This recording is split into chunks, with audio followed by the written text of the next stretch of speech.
are the New York Knicks. I'm back, back in New York. Well, it's the Knicks. New York. We are the New York Knicks. New York. For this new season we're about to enter, the Knicks taking no shorts, just like winter. New York, New York.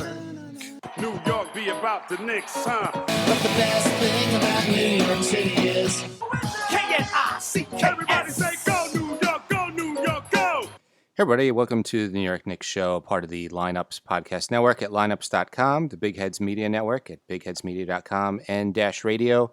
Got a very special guest for you today, NBA Hall of Famer. He's written a bunch of novels, including When the Garden Was Eden and Elevated, and his newest book, Our Last Season. We have Harvey Araton with us today. How you doing, Harvey? Thank you for joining us. I'm good, guys. How are you? Good to be here. Good. So, we just got done reading your book, and we thought we'd talk about that first and then get into more current events. So the book was a little bit different than I was expecting. It's a little bit of Knicks history, a little bit of autobiography, but mainly it was a tribute to Michelle Musler. Could you maybe describe it a little better than I just did? And Sure. It's funny. People have been asking me when they see the title and they've seen the mock-up of the cover of a woman sitting from a view from the back, sitting right behind the Knicks bench, looking out at the court as players are warming up, and they're a little bit bewildered by what it is. And the best way I can describe it, or the way I've taken to describe it, is that the book is sort of a sequel to When the Garden Was Eden, a book I wrote about 10 years ago on, of course, the two early 70s championship Knicks teams, the only Knicks championship teams. Because I say sequel because it covers the years post-championship years. Those were the years that I was around the Garden as a reporter and a columnist for 3 different newspapers. So I say a sort of sequel to When the Garden Was Eden meets Tuesdays with Morrie.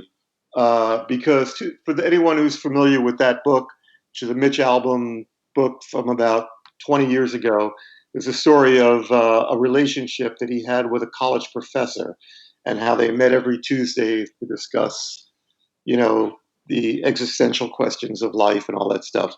Anyway, my friendship with Michelle Musler was something very much like that, a sort of a generational mentorship, life coach, career coach kind of thing. Michelle Musler was about 17 years older than I am, and I met her very early on in my career covering the Knicks for the New York Post.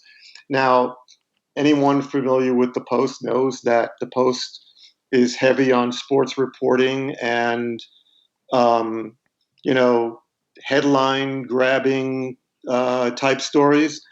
And so a lot of pressure on me as a young beat writer assigned to cover the Knicks, a premier beat in town. I befriended this woman who was sitting behind the bench. It was like striking gold. Someone who could be my eyes and ears to tell me, who Hubie Brown was cursing out, which player was pissed off when he got yanked from the game. Michelle not only was sitting in that prime location, but she also had infiltrated this world, a divorced mother of 5 who kind of rebuilt her social life around the Garden and was friendly with a lot of the wives and girlfriends, and sometimes for a particular player, the wife and the girlfriend. It started out as something of a friendship of self-interest. Little did I know that she had the same thing in mind. She had fantasized about being a journalist growing up in Hartford, Connecticut, was actually the sports editor of her high school newspaper, which was a pretty good trick or accomplishment for someone, a woman or a girl growing up in the 1940s. Mm-hmm. The path obviously wasn't available to her. So she loved, it wasn't just me that she established friendship. It was Kevin Kernan of the Post and Philip Bondi of the Daily News and George Vesey of the Times, Dave Sims, who used to be the beat writer at the Daily News, a whole bunch of us. But my relationship with her grew into something quite different, which was almost like she was like the wise family elder that I never had. And by that, I mean someone who took an active interest in my career and my writings, who loved sports, who loved basketball. And so she became in many ways my best friend. Wow. That's Yeah. a crazy, so how did you first become, well, I guess actually for our listeners, can you just give a little more background on her? How did she become such a huge Knicks fan? Well, she always, her brother growing up, she grew up in a blue collar family. Her brother, a younger brother, was a pretty good player, and she used to kind of tag along. She wasn't much interested. She was kind of a tomboy. She used to tag along, and her brother would say, "Why are you following me? Get lost." And she would say, "I want to watch."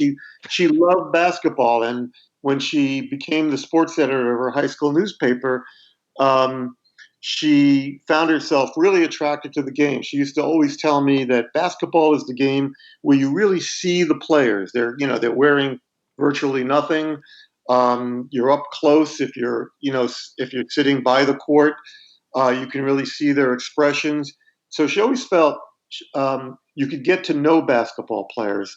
And Michelle wasn't an X's and O's kind of fan, but she always loved the players and the sort of the theatrics of the game, and she loved studying the sort of the human element of the game, which is why sitting behind the bench all those years, where she could really see how players were reacting to the pressure, to the coach, so many different things attracted her to the sport. And so here's a woman who gets out of college, goes the conventional route, has 5 children in less than a decade. I used to say to her, "How the hell did you do that?" That's pretty amazing. That's amazing. 5 kids in less than a decade, and then her husband kind of runs off, leaving her with these 5 little kids. No real career. She had a college degree, but she had been a housewife and taking care of the kids. And so she had to basically start from scratch. Did some teaching, taught some yoga, landed a job as an intern one summer at Xerox in Stamford, Connecticut, where they lived. And kind of just a really bright woman who kind of started climbing the ladder in corporate America and human resources, to the point where when she reached the prime of her career, she had her own company where she essentially trained corporate executives. She would travel all around the world, and major companies like Procter and Gamble would hire her if let's say a guy was running his company or division of it in the Philippines, but he was feuding with the employees or coming on to the secretaries or wherever it was. She was hired to go in there, do reports, and essentially fix these people. She was a corporate fixer. Wow. So, what? though she didn't feel, she stayed in the suburbs because she had 5 kids and family was too large to move to Manhattan. But she never felt comfortable there as a single mother. So she kind of rebuilt her social life by going to basketball games. She bought her first season ticket in 1977. I'm sorry, Okay. 73, 74, which was the year after they won the championship. And she started working her way closer and closer to the court, to where she reached behind the bench.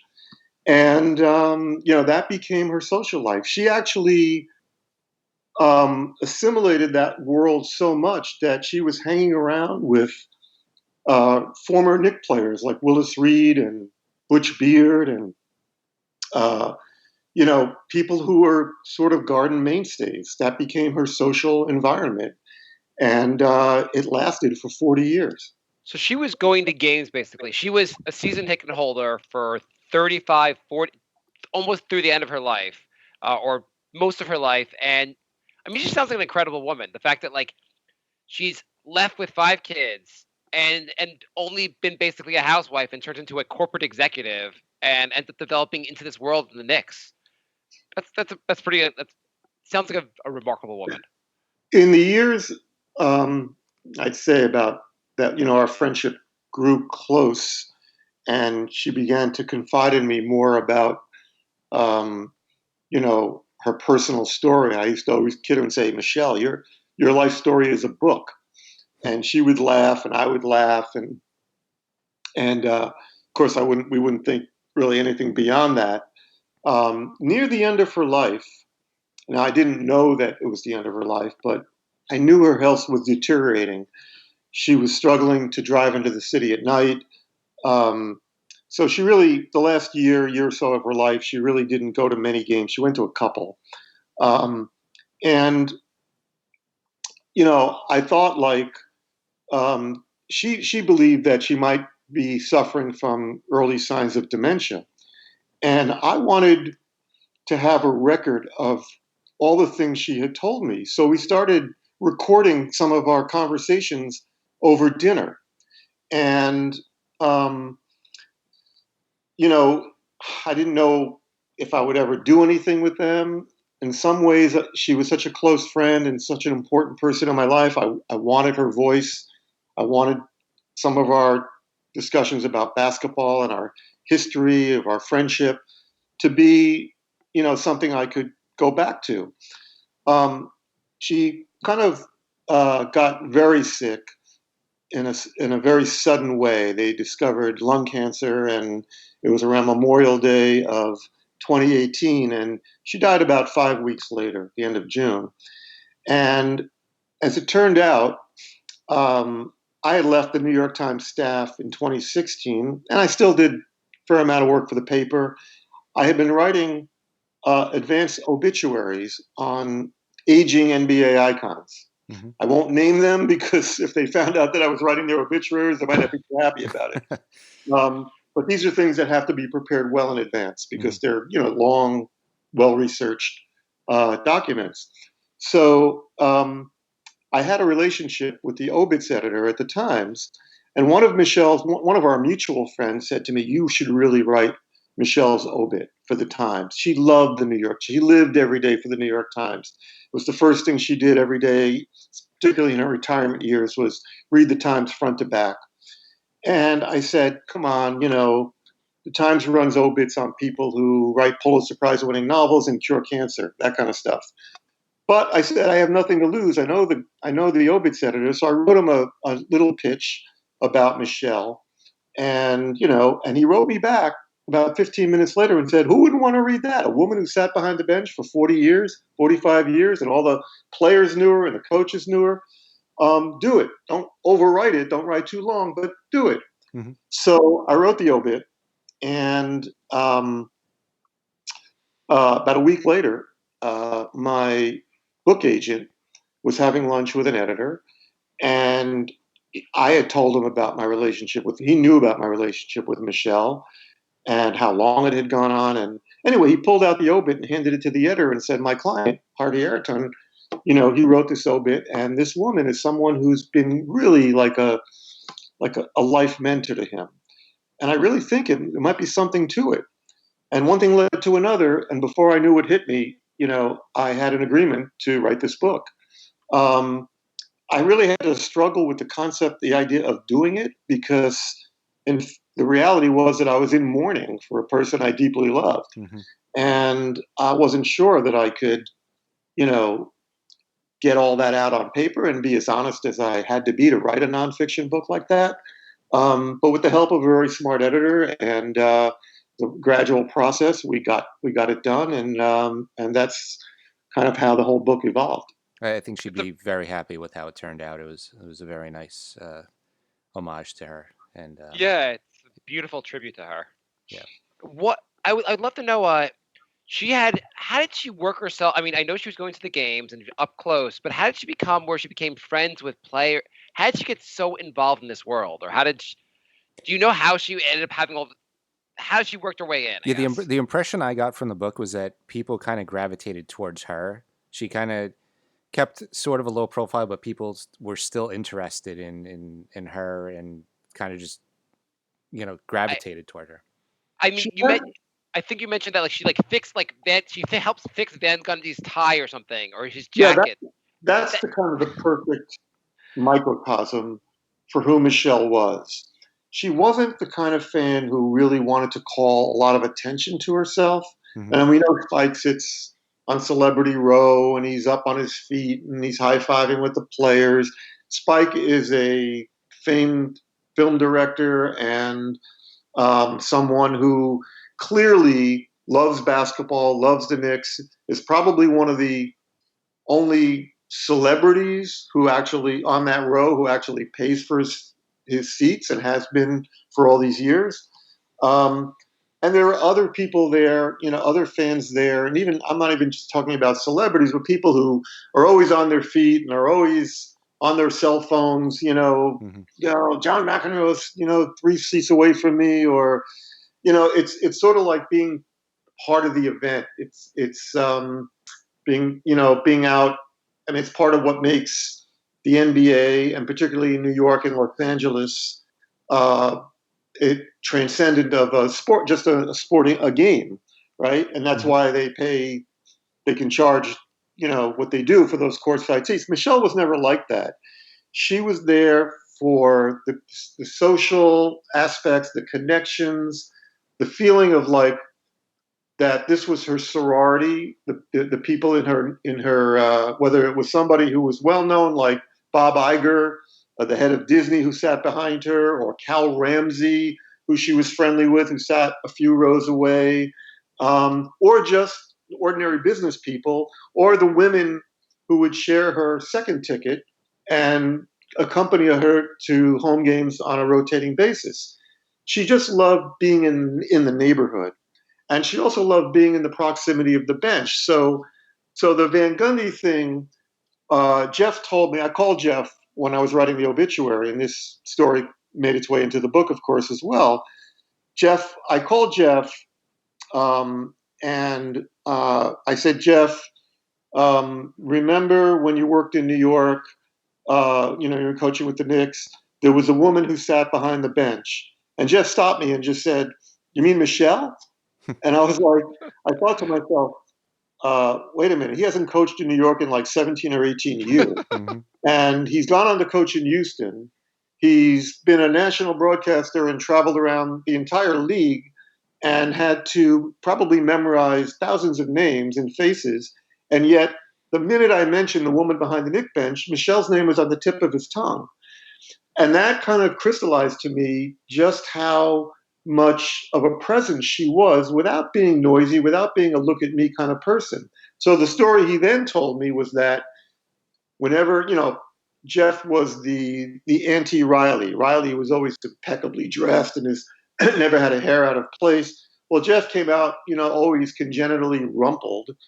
And so he said that he'd come out before a game and he was standing in front of the bench, and Michelle would often just kind of get up out of her seat without saying a word, fix his crooked sport coat collar, and then sit back down. I mean, and I always felt like, after he told me that kind of summed up who Michelle was.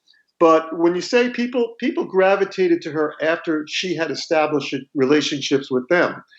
Lori Hamamoto, who was the communications director around the turn of the century for the Knicks, told me a story that I said, well, Lori, and then Lori got very close to Michelle. And then through Michelle, I got really friendly with Lori. And so I said to her once, how did your friendship with Michelle really begin? Because Lori was, very professional in her work. I mean, she just didn't, she wasn't the type who was yucking it up with the fans in the first couple of rows. And she said one night after I was promoted from assistant, whatever, communications director to communications director, this woman got out of her seat and handed me a note and just handed her a note. And she opened the note and it said, congratulations on your promotion. I know you'll be great. Keep pushing through that ceiling. And she turned around and she said, well, I thought this must be a very successful businesswoman. First of all, she was never there with a husband. She was always there with other women. Mm-hmm. And so they made eye contact. Michelle smiled. And every night after that, Lori would come out, say hello to her. The conversation picked up. Michelle told her, I have 3 daughters. A couple of them are right around your age. She invited her to dinner one night at her home in Stamford, Connecticut. Lori lived in Manhattan, took the train up. Michelle picked her up at the train station. And the rest was history. And that happened so many times with so many people.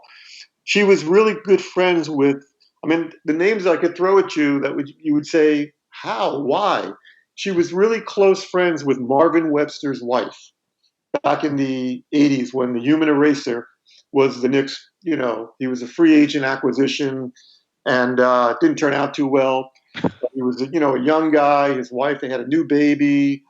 His wife was from North Carolina. She missed her family. New York seemed like, overwhelming to her. She needed kind of a surrogate mother.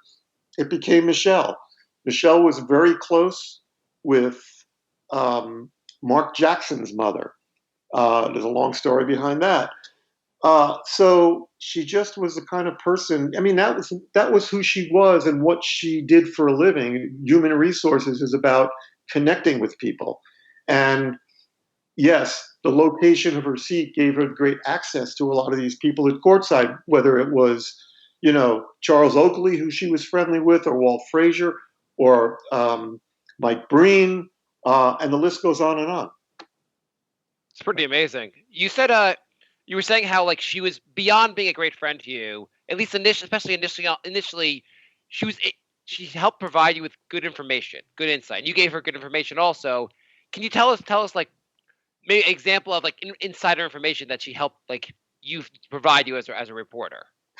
Yeah, I like to say that Michelle broke the story of Bernard King signing an offer sheet with the Knicks. In those early days, again, you get hired by the New York Post and you're insecure as hell. I mean, you got Peter Vesey, the NBA columnist, leering over your shoulder, not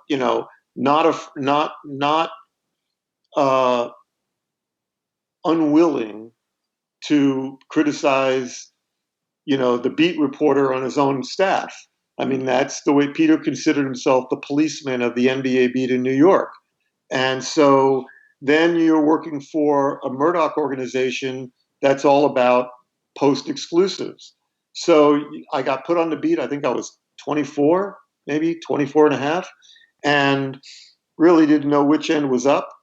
And so you have all this pressure. And that's why, as I said earlier, to cultivate, until I wound up cultivating some other sources within the Garden, because I was competing with some people, Sam Goldapper of the New York Times and Dave Sims of the Daily News and a guy named Peter Alfano from Newsday. I was competing against some people who had been on the beat for quite a while. So they had people that they could call on a moment's notice. I didn't really have anybody. So becoming friends with Michelle, I didn't really know where it would lead. But anyway, one morning I'm sitting at home. I'm going to guess it was 82 or 83. And remember, the Post was an afternoon paper. So, the Post would publish, I would write, if I covered a game, I could file my story at 4 o'clock in the morning. I mean, the editors wouldn't be happy if I did so, but the paper wasn't printed until about 6 a.m. And then it would get on the stands by 10 a.m. and then would be updated, new editions throughout the day until they had what they call the Wall Street Final. So unlike today where everything is a morning paper, we now can obviously file for the internet. In those days, if a story broke, in the middle of the day, I had to write a story to get it into the edition that was coming up next. So anyway, my phone rings I think it was about 10:30 in the morning, and it's Michelle, and she goes, "I have something to tell you." And I say, "What's that?" She goes, "Are you sitting down?" And I said, "Yeah." She goes, "I have a source." Here she's playing journalist. "I have a source who tells me that the Knicks are about to sign Bernard King to an offer sheet." I said, "Get out of here. How would you know that?" So she said, "I'm telling you, I heard it on good authority." So now I can't just write a story and phone it in because my friend who sits behind the bench told me this. Mm-hmm. But I'm thinking somebody's wife must have told her this. And if somebody's wife knew it, then it must have come from the player who had heard it from the front office. Mm-hmm. Anyway, I called Bernard's agent in Washington, a guy named Bill Pollock, but he didn't get back to me within like 20 minutes. And now I'm looking at the clock, and it's getting close to the next edition. And so I call up John Hewig, who at that time was the Knicks PR guy. And I bluffed my way through, and I said, I have it on good authority that you guys are signing Bernard King to an offer sheet. It was like September, maybe mid-September, right before training camp, or I think it was about to begin. And John kind of laughed and said, "What took you so long?" And I was like, it was like, the blood drained from my face, because I was like, I thought he was going to say, "Get out of here." Where did you hear that? Instead, he confirmed it. And then because he was a stand-up guy, he said, "You know what? I'm not going to release it until the Post, your story is out in the next, the afternoon edition of the Post."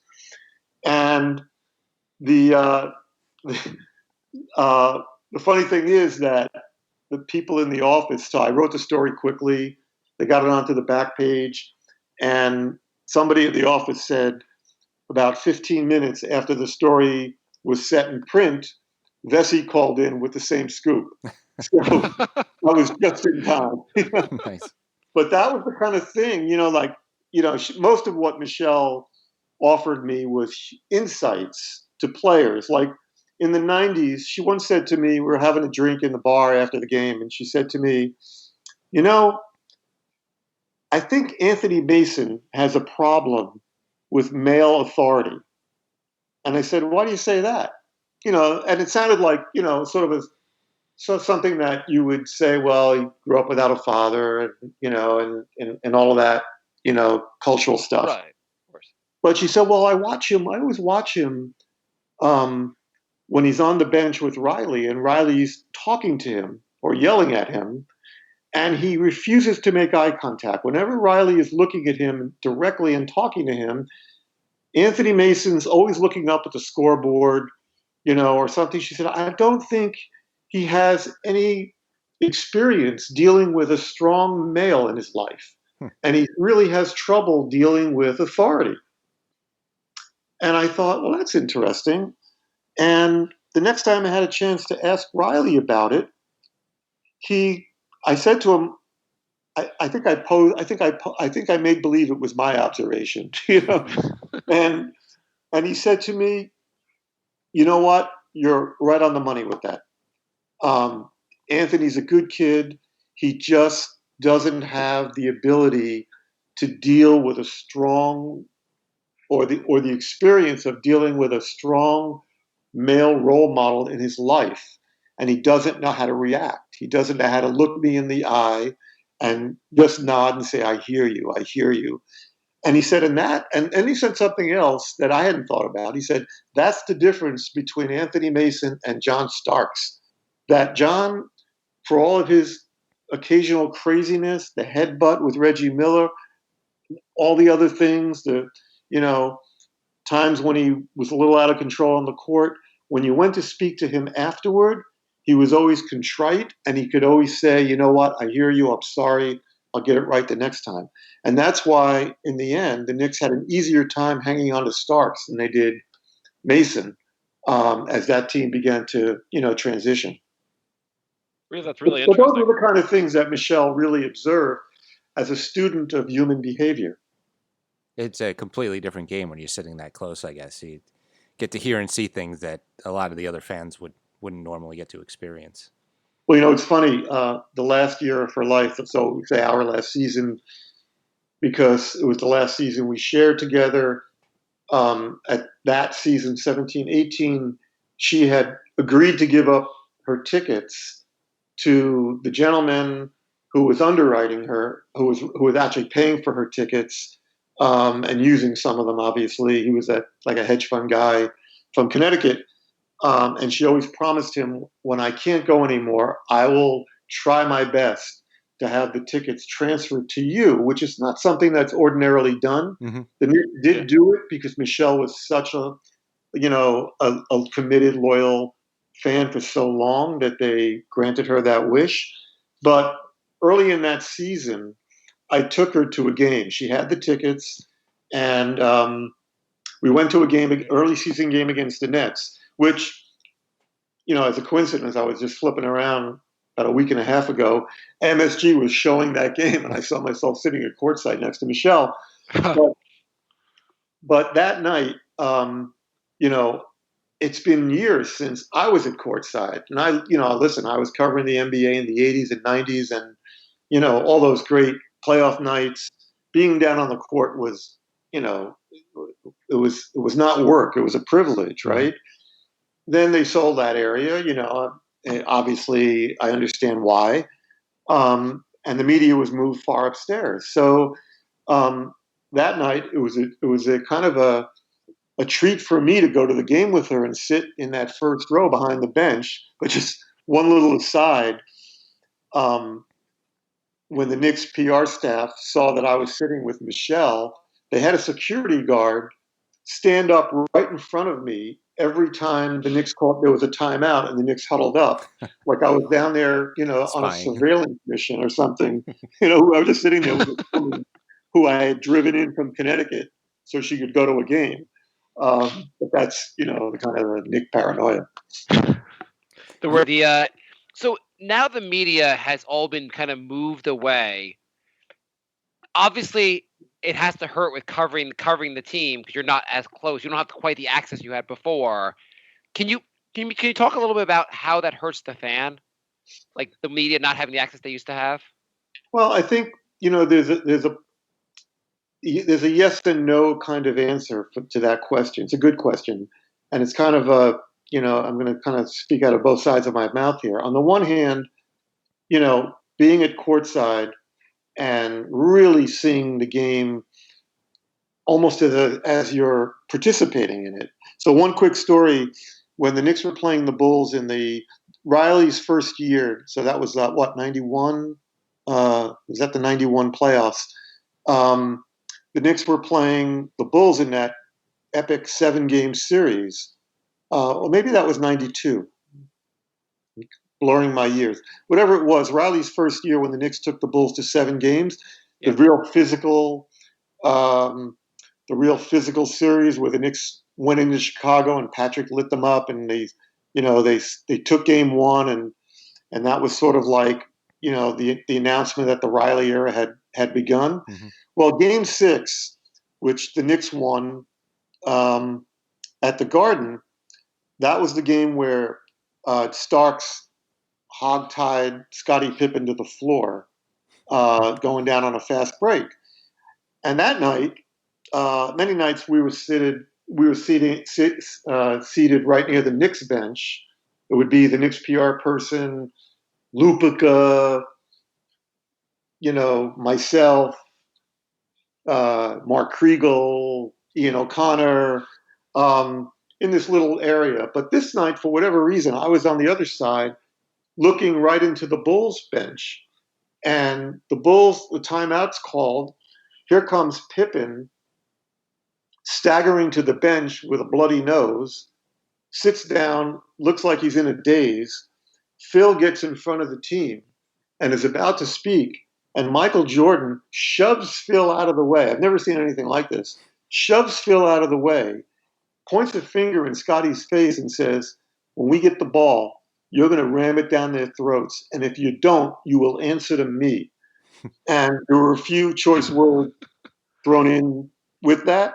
Mm-hmm. And I had never seen such controlled rage in the eyes of an athlete before from that up close, because how many times am I that up close? Mm-hmm. Of course, the beauty of covering the NBA, which you can't get in baseball or football or pretty much any other sport. And that story always stayed with me because I was writing what we call a running column, for the edition that locks up as soon as the game is over. So, mm-hmm. Often an exercise in futility. You write something and then, team blows a 6-point lead in the last 2 minutes and you look like a freaking idiot in that edition the next morning. But that story, found its way into my column that night. And so I was delivering something to the reader that they weren't necessarily going to get anywhere else. Mm-hmm. You can only do that by being downstairs. Now, on the other side of that, is that the coverage now of NBA games is so much more intimate. And, the cameras go to places where they didn't necessarily go back in the 90s. Mhm. And, social media, the players can share their own insights with with fans and consumers. So the level of contact between the sport and its consumer base is so much greater that you can make the argument that, the middlemen that we traditionally have been are not quite as vital as we once were. Um, it's I don't like to complain too much about this kind of stuff because it sounds like I had my toy taken away or I'm like one of these get off my lawn old guys. Um, so I think it's there's a pro and a con. Certainly from the from the sheer enjoyment of the game from being there and covering this sport for as many years as I have, not being at courtside has taken a lot of the luster away. I mean, it's like I used to cover an occasional hockey game as a Sports of the Times columnist. Occasionally I go to a hockey game. It's not my sport. I don't really relate to it, never played it. Mhm. Grew up in public housing in New York, so the basketball courts were our recreational oasis. But anyway, I'd sit and watch a hockey game from the auxiliary press area, and which is a good ways up.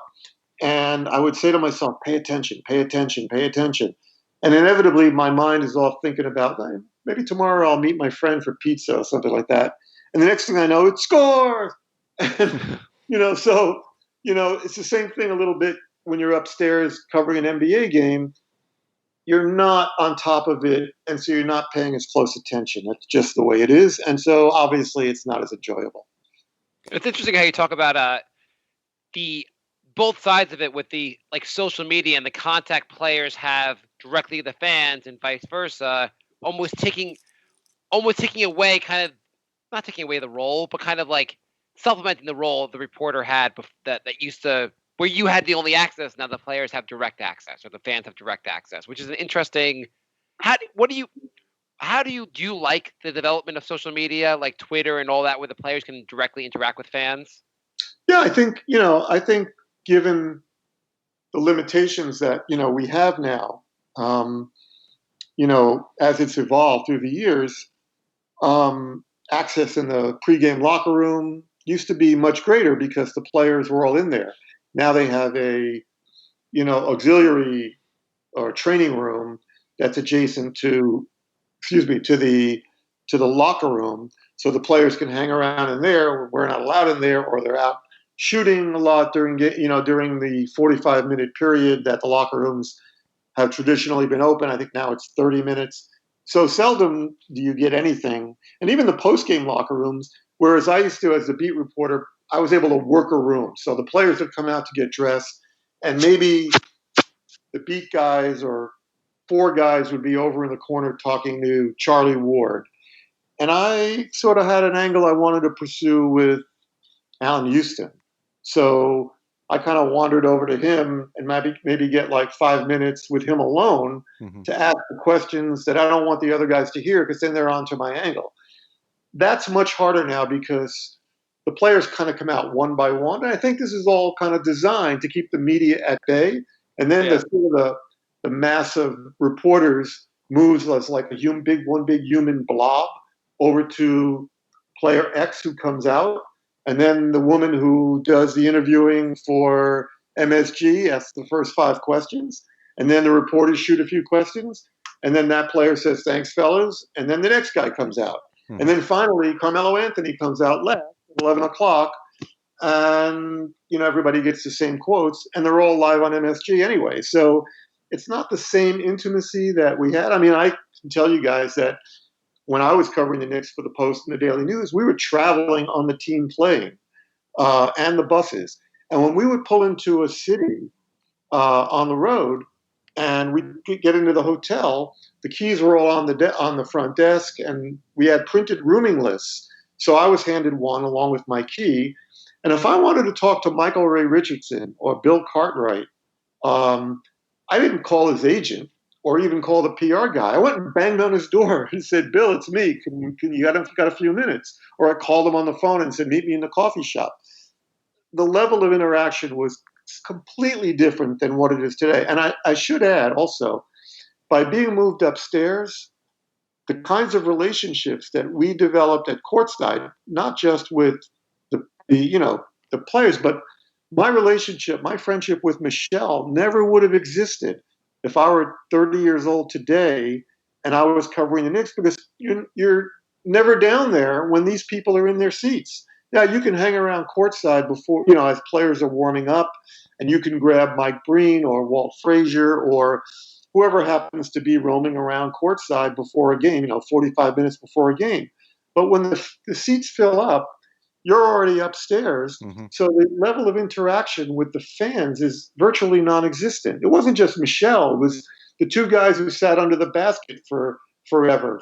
Freddie Klein, who owned the Carnegie Deli, and Stanislavski, who were well known for heckling, opponents and refs, and a guy named Steve Diamond, who sat down there in his family seats and used to play tennis with a lot of the players, and Paul Westphal and Truck Robinson and Hubie Brown, because he was a teaching tennis pro in Jersey. The players all lived out in Jersey because they practiced at the old, now defunct Uppsala College, which is in East Orange.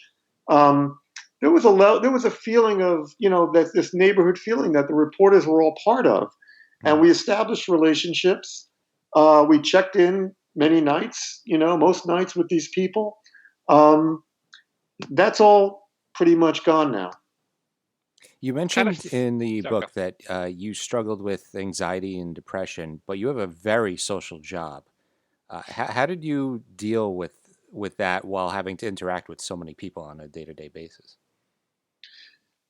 You mean just dealing with the ups and downs of just having anxiety, but then having to walk into a locker room and talk to celebrities, and it seems like it would be much more difficult to do your job under those situations. I'm a pretty talkative person. In fact, I'm probably too long-winded in interviews, but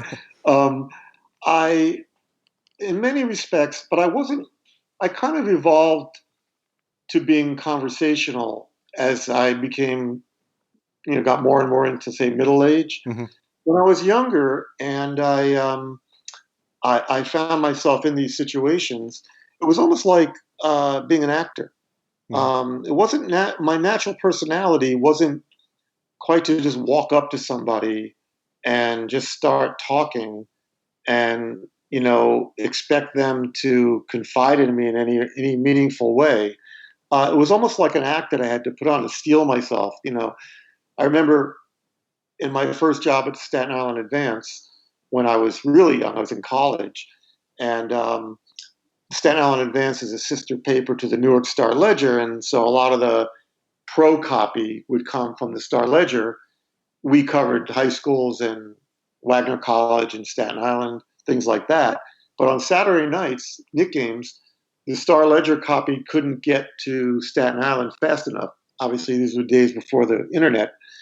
And so they used to send a reporter to the Garden. And so they sent me to cover a Knicks game one night on a Saturday night. And before the game, I was in the locker room, and there's Walt Frazier, and I'm trying to get a couple of quotes from my story because, again, I was going to be on a tight deadline as the game was progressing. And I walked up, and I don't remember what I asked him, but I just walked up and said, "Excuse me, Walt, I'm so-and-so from the Staten Island Advance." And without looking up, Walt just said, "Get lost, chump." and I was like, "Whoa," Walt Frazier, who, of course, was one of my childhood icons. Mm-hmm. And what I didn't know was that Walt was in a surly mood those days because he thought he was going to get traded. It was he was coming to the end of his time with the Knicks, and of course he did get traded. So he didn't want to be bothered with media, particularly some guy who he had no clue who I was. Mm-hmm. Years later, when I was writing When the Garden Was Eaten, and I flew down to St. Croix to spend some time with Walt, over dinner one night, I told him that story, and he said, "Oh, you shouldn't have been insulted. We used to refer to all all the players on the team used to call each other chump. Like if I would hit a jump shot in Dick Barnett's face at practice, I would say, "Take that, chump." So I said, "Yeah, Walt, that makes me feel much better." Going back to social media, how different do you think Ewing requesting a trade would have been in the Twitter era? Well, it would have, everything is so amplified now.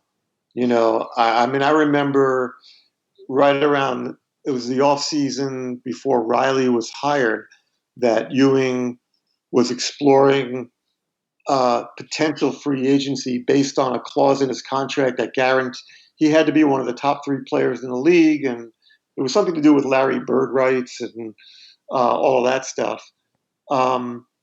And so he was,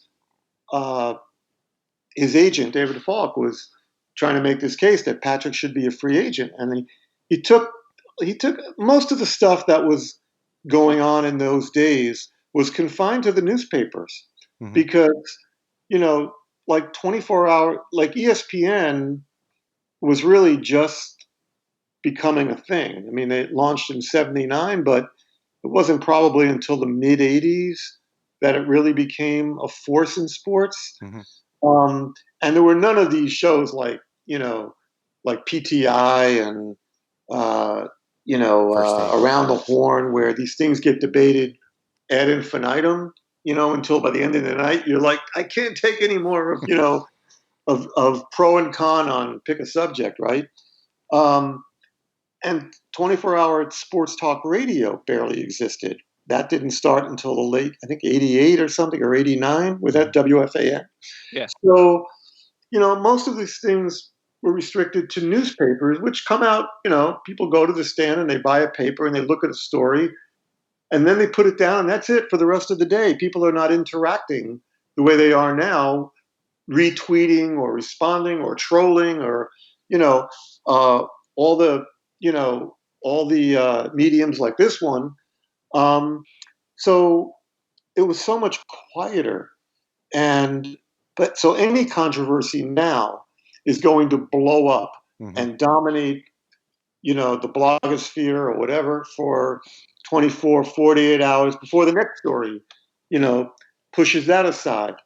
And I think that's the thing as a journalist is to not overreact to every one of these things and try to put these things into context. It's hard now because, even something like, when you broke a story back then, you could kind of bask in the glory of about 12 to 14 hours of exclusivity, because it wasn't like today where if you break a story, like Woj breaks a story, on Twitter, and then like 19 other people are retweeting it within 30 seconds or saying, confirming ESPN report on such and such.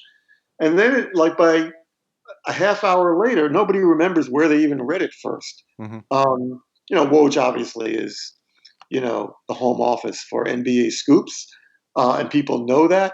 But during the course of a day following this stuff on Twitter, your mind becomes so cluttered that it's hard to remember what and where.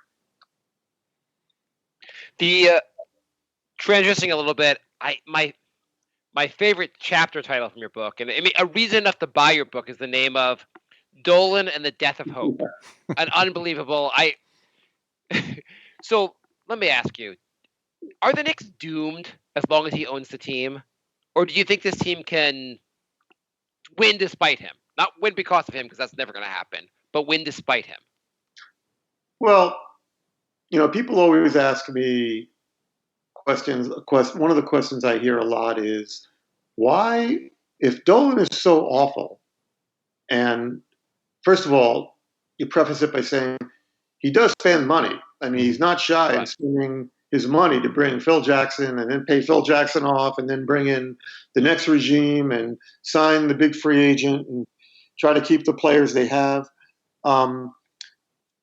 So if you begin with that, the question as I said, I get is, how is it that the Rangers have managed to be, during the Dolan era, which is 20 years, How have the Rangers, though they haven't won a cup, how have they managed to be a pretty darn good competitive team? Not the last couple of years so much, but they made the Stanley Cup Finals and they win games. They have good players. They're in the playoffs consistently. So what's the difference? And I said, well, there's a major difference. Hockey is not basketball. Hockey is played by guys who ride buses in junior hockey together. It's an all for one for all kind of sport. These are not glamour guys. They're grinders. There are a few superstars in hockey, but even on the superstar level in hockey does not begin to even approach the level of cultural icon that NBA superstars are on a global level. So the difference is that a player like Kevin Durant, let's just take Durant's case for a moment, right? Yeah. Wherever he's thinking, like I remember Mike Francesa saying, you've got to be crazy to not want to come to the Garden. It's the Garden. It's, the place where, players should be dreaming of playing. It's New York, it's Broadway, it's Madison Avenue. Well, I always go back to what LeBron James said when he was, the day before he was officially drafted by the Cavaliers, and it was 17, 18 years ago. And I was at the press conference in Midtown, and somebody said to him, LeBron, Cleveland is not the sexiest market in the NBA. How do you feel about that? And he smiled and he said, we're going to light it up like Vegas. And you know what? He was right. Mm-hmm. Because the fact of the matter is that the cameras go wherever the stars are. Zion Williamson goes to New Orleans. He didn't, the Knicks, everybody was hoping he would come to New York, or at least Knicks fans and probably the NBA too. He went to New Orleans. The cameras will follow him there. Wherever the superstar is, that's where the big stage is. And so a guy like Durant says to himself, all right, the Nets have shown, in this brief Sean Marks, Kenny Atkinson era, that they know how to put together a foundation, a nucleus of a team. Mm-hmm. And they seem to be building a culture. And the owner there is going to spend as much money as Jim Dolan. Plus, there seems to be a level of freedom of expression that you can get in a franchise like that, where I can pretty much count on that we're going to be competitive and there's not going to be a lot of ownership interference. So, and the money is the same wherever I go, and the endorsements are going to be the same wherever I go. I'm not going to take the risk and go to New York to the Garden and take the risk that I'm going to waste 2, 3, 4 years of my career with a dysfunctional organization, mm-hmm. or potentially dysfunctional organization. On top of that, these players now in this era of social consciousness, they want to speak their mind. And we know that Jim Dolan, with his media policies, I don't know, could you imagine, let me put it this way, can you imagine LeBron James, Steve Kerr, Stan Van Gundy, Greg Popovich, Steph Curry saying the kinds of things that they have about our current president in Jim Dolan's organization? Definitely not. It's not happening. Mm-hmm. So the players are thinking all of this. They want to go where they can really market and sell their brand in a variety of ways. And they know, again, that wherever they go, I mean, Kevin Durant he's not thinking I'm afraid of the challenge at the Garden and New York City. He's thinking, I'll go to Brooklyn and we'll put Brooklyn on the map and we'll make them as big as the Knicks. Mm-hmm. Now, whether that actually ever happens, we'll have to wait and see. But I think that's the mindset of the modern NBA player. And that's where all the media policies, the things that, the debacles like Charles Oakley being arrested and carried out of the Garden, the blow up, completely unnecessary blow up with Spike Lee last March, mm-hmm. all these things with the assistance of social media send powerful messages to these little cottage industry superstars all over the league. And so what happens? They become free agents, and the Knicks don't even get a meeting with them. It's sad. So back to your original question, will they ever win? I think, and this was the interesting part about this chapter that I wrote in the book, because Michelle sat behind the bench, and if you know the configuration and where people are sitting at the Garden, Dolan is sitting on that same side of the floor under the basket. She's been watching this man slouched in his seat for 20 years and fantasizing, as she says in the book, about having the opportunity to work with him. Of course, that would never happen. It was, just kind of a whimsical fantasy that she had. Mm-hmm. But she did admit to me that she once considered calling David Stern and asking him to intervene and let her work with James Dolan and help him project a more positive atmosphere. Something she said, I'm not a great fan of Mark Cuban because he loves all the attention, but he does send a very positive vibe by being so out front and cheering and up on his feet and passionate about his team. The same for Ballmer in LA with the Clippers, that they project energy and positivity, and that seeps down throughout the organization. Where what does Dolan project when he's sitting there slumped in his chair, surrounded by, his buddies, walking in the bowels of the Garden, refusing to make eye contact with any reporter? It just reeks of negativity. And that is what the Knicks organization is saddled with more than anything. And then, of course, the more change there is from one regime to the other, the pressure that a regime is under to do things quickly, like, with the Porzingis trade, mm-hmm. all these mistakes wind up being inherited by the next regime. So now you say, okay, you'd like to give these Leon Rose and this new team a chance, and they got a good coach, all of that stuff, but they're behind the eight ball before they start. Not only because the trade has blown up in their faces. I mean, it may be one of the worst trades, maybe the worst trade in Knicks history, because now Luka Doncic is in Dallas. So what are those draft picks going to be?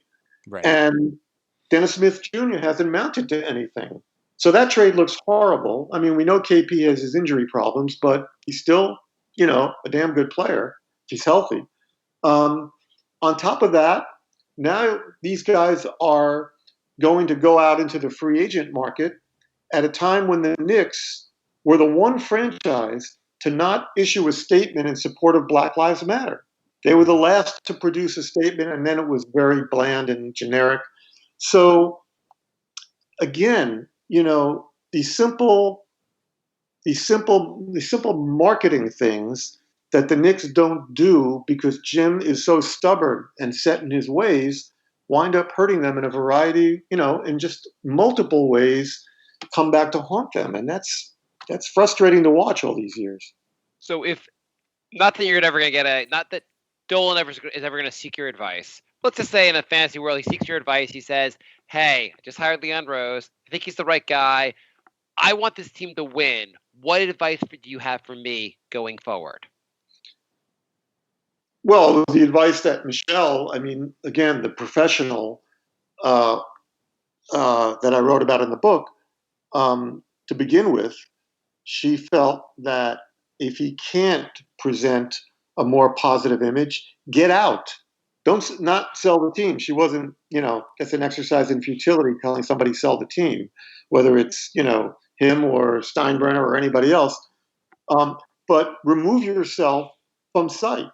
If you can't project a more positive image, go sit up in a suite like Sonny Werblin used to do back when he was the president of the Garden in the late 70s and early 80s. He used to sit up there in Suite 200 and have drinks with, other executives, or in a suite, upstairs. But remove yourself from the situation and let the basketball people front the organization. Remember back in the 90s, when Dave Checketts first was the president of the Garden, and then he became first was the president of the Knicks, and then became the president of the entire garden, right? And Dave became the face of the operation. He was a handsome guy. He was well-spoken. He was charismatic. If I need, as a Times columnist, if I, wanted to talk to him, I could call him at home. He would get back to me. It was really a positive image for the garden. They never had that. They never really had that before. And yes, there was corporate ownership above him, but Checketts was the sort of go-to person. And the Knicks image during the 90s was really good around the league. Mm-hmm. When Dolan came in, it stood to reason that, that the people who were running the organization were going to move on. I think Checketts had a 10-year run at the Garden. But they've never really replaced Checketts with a polished, I get the word I'm looking for, with a polished executive who could really connect with the community, the media, the fan base, the players, all of that, because Dolan does such a poor job of that. I don't want to keep you too long. I know we've been it's getting a little late, but we did talk before the show about you getting into a little bit of trouble on Twitter. I wanted to hear that story before we go. Yeah, it's like funny. Today I was my book is the official publishing date is tomorrow, so I was emailing all my colleagues, friends in the on the NBA beat, like Woj and Mark Stein and Howard Beck, and saying, please help me. I only have like a few hundred followers on Twitter. I used to have, 25,000, 30,000, which is not anywhere in the Woj realm, 4 million, but enough to really generate some viral movement on a story or a book release. Mm-hmm. But about almost 2 years ago, when I was working on this book, and I was having one of those days where I was struggling to get my thoughts organized. So what do you do when you're, when you want a diversion? You go on Twitter. So I went on Twitter, and I noticed it was that time of year when the baseball writers start to post their Hall of Fame ballots, which has always driven me crazy because baseball writers make themselves part of the story, which, we're trained as journalists not to do necessarily. And all they do for like 3 weeks is, here's my vote, here's my vote. So I made some sarcastic remark about it on Twitter. And so then I went back to working, and I still wasn't getting anything accomplished. So I went back on Twitter about a half hour later, and there's a whole bunch of tweet responses. What's your problem? Like, why is that wrong? And this and that. And one guy tweeted at me the expression, lighten up, Francis. So you guys know the origin of that? No. Okay. It's an expression you occasionally hear, lighten up, Francis. And it comes from a Bill Murray movie from 1981, I want to say, called Stripes. Mm-hmm.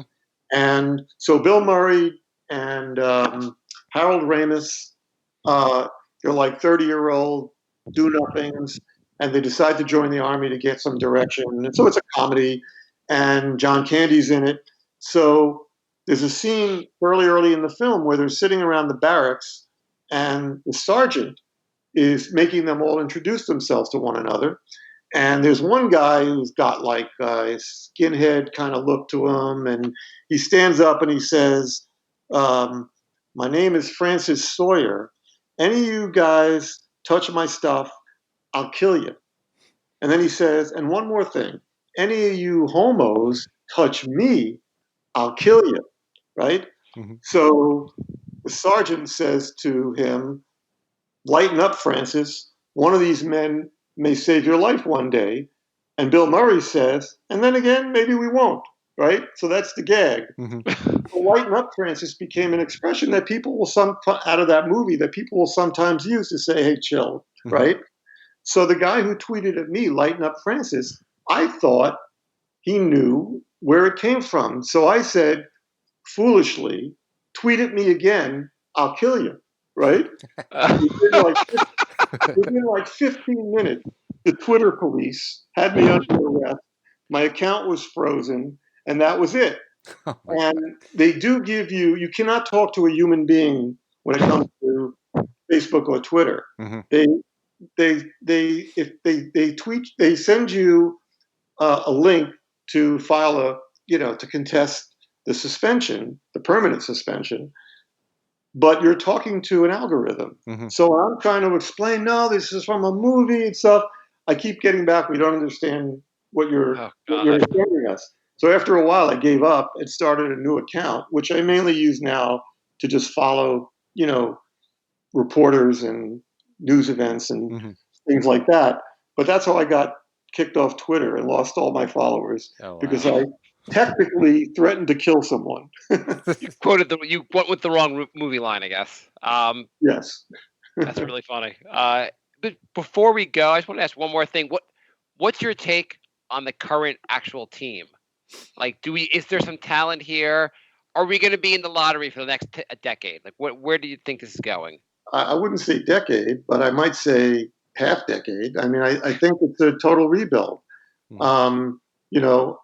R.J. Barrett looks like a player with some holes in his game. He's got to develop a consistent jump shot, 3-point shot. But I kind of like the way he plays. I like he's aggressive. I like the fact that he's got a left hand. That he's that's got guys. Seems harder to guard guys who are who are lefties that way and go strong to the basket. Mitchell Robinson, I think could be an effective, pick and roll center, and he has to learn how to stay on the court, and not get faked off his feet. But he's clearly got a lot of raw athletic ability. And he seems to be a kid who wants to grow and learn, so that's good. But beyond that,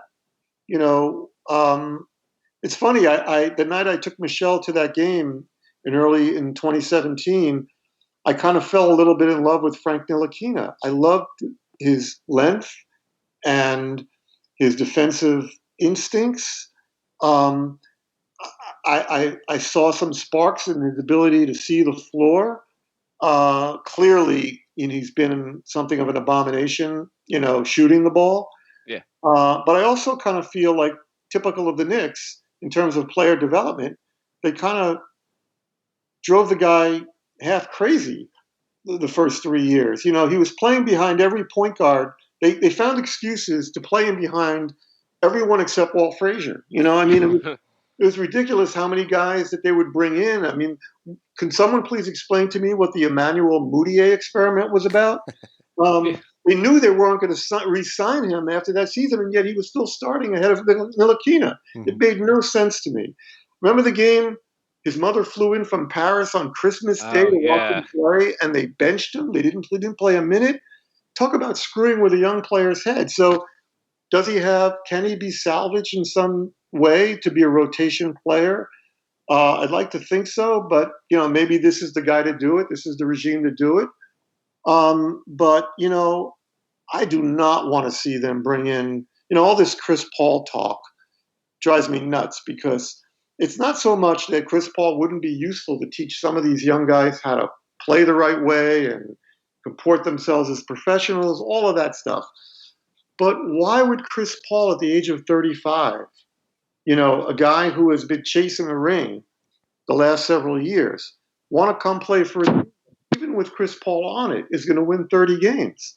Mm-hmm. How happy could he possibly be by January of next season? Well, that would be the beginning of the season. But let's say, the season begins in January.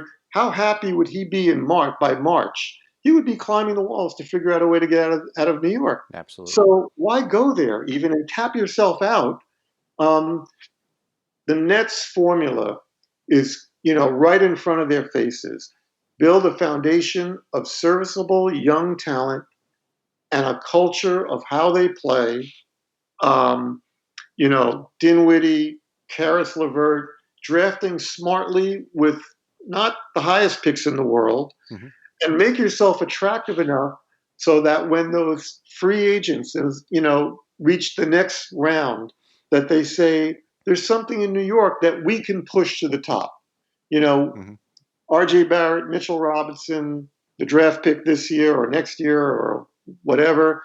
Um, Whoever develops in that nucleus, whoever rises to the occasion, um, those are the guys that you want to make appealing enough for maybe Kawhi Leonard. Maybe, he wants out of the LA situation, or, in another year. I think next year they can go back into free agency. It's unlikely because he's from that area, but, there's always going to be somebody. I don't think they're going to be in play for Giannis because Giannis will have better options. He'll have Miami, he'll have Golden State, places like that where the foundation is already set. The Knicks have to set that foundation, and then we can talk about them landing a prize free agent and then, making some serious progress. But, I think the next couple of years will be about, finding hope in the young assembled talent that they do have. Seems like a good path. I think the Miami model of developing a great culture and finding young guys that they can really develop, and then bringing the free agent would probably be a better strategy than just hoping some free agent blesses us by coming here. Well, yeah, obviously Jimmy Butler thinks very highly of himself and thought of himself as a leading man. Wasn't going to get that in Philadelphia. So he looked at that Miami situation and said, they've got, Bam Adebayo, and, they got a couple other young kids coming in. I don't think they knew that Tyler Hero would be as good as he turned out to be, and they didn't know anything about Duncan Robinson or the other point guard. None. They had Dragic, and they have cap room beyond signing Butler. Which was always the problem with the Carmelo Anthony Knicks, was that they, put themselves in a situation where they capped themselves out and they gave up all their assets to land Carmelo. Somehow Carmelo missed the memo, which, had been sent by LeBron and Chris Bosh, that the team that you're going to, don't make them give up all their assets to get you. Go there as a free agent so that you could be part of something special and not the one guy that they then have to build around all over again. That's something that Miami has done very well. And, again, the Knicks have to build that nucleus before they get to that point. Agreed. Mark, do you have any other questions? No, we've kept you for a long time. Yeah, thanks for staying on so long. Really appreciate it. Yeah, the book is fantastic. The book is fantastic. Everyone should read it. It is a great. First of all, Michelle, who I was not familiar with until I read the book. She is a devoted fan. It's a really interesting story about your friendship, and also just reliving the glory days of the Knicks. Is just going through all that is just super interesting. Jay. Well, it's funny when you say glory days of the Knicks, because in the book I do say the most insufferable Knicks fans are people my age who will forever throw it in the faces of people your age that nothing the Knicks will ever do will ever be as good as 1970 and 1973. But, for a whole generation of people, the good old days are not the 70s, it's the 90s. Yep. And of course, I always, I will tell you this quick last story, that when the Knicks were about to go to the finals in 99, I called up Dave DeBusschere and I said to him, how would you feel if this team actually won it and they joined, you guys as the only championships in Knicks history? Now, remember, that team was Sprewell and Larry Johnson, and they were a dysfunctional group for most of the season, and then snuck into the playoffs at the 8th seed and went all the way to the finals. And he said, well, I'll give you my for the record quote. He said, my son called me the other day and said the same thing. And I said, oh, come on, we played 100 years ago, right? And I said, what's your off the record quote? And he said, those assholes could never hold a candle to us. So, take it for what it's worth. But those 90s teams those were great nights in New York. and no one could ever take that away from those, the Riley teams, the Van Gundy teams. It was terrific entertainment. Those were great teams, and like for my at least for my age group, those were the teams. I think we lost Mark. But yeah, I concur. And then, of course, there are some people who are big Knicks fans, big NBA fans today, who are sick and tired of watching guys launch three-pointers, and occasionally we'll say, what I wouldn't do to see one of those Knicks Heat scrums of like the late 90s. Absolutely, yeah. And they were passionate. They were, every play felt like, like a war. And it wasn't the prettiest, but it was certainly entertaining. Absolutely. I was gonna say it's interesting because you have as your fantastic book, when the Garden was Eden. You had the 70-73. The team was amazing. We had the 90s brawling Knicks and like a great generation. And the current generation has, if you're a fan that grew up after this, you have the week and a half Lynn Sandy was here, and that 1 year we made the second round of the playoffs. I don't understand how anyone still roots for the team if you didn't grow up with one of these generations. Like you didn't have these. Like if your only claim to the Knicks are like when Lynn Sandy was here, how do you stick with the team when it's just so bad for so long? I used to ask Michelle that question right up till the day she died. And, every year she would say, until she got ill, from let's say 12, 13, 14, she would say, this may be my last year. And then the renewal would come and she would say, well, because when you buy into this is your team, I think this is something that we understood a little better during the pandemic in the spring when all sports were shut down and people found themselves feeling a little lost because, I think there's a line in the book that I use near the end because the last chapter is a heartfelt letter to Michelle. Mm-hmm. And I said what she understood better than most is that it wasn't really as much about the trophy as it is about the journey. And that's what we love about sports.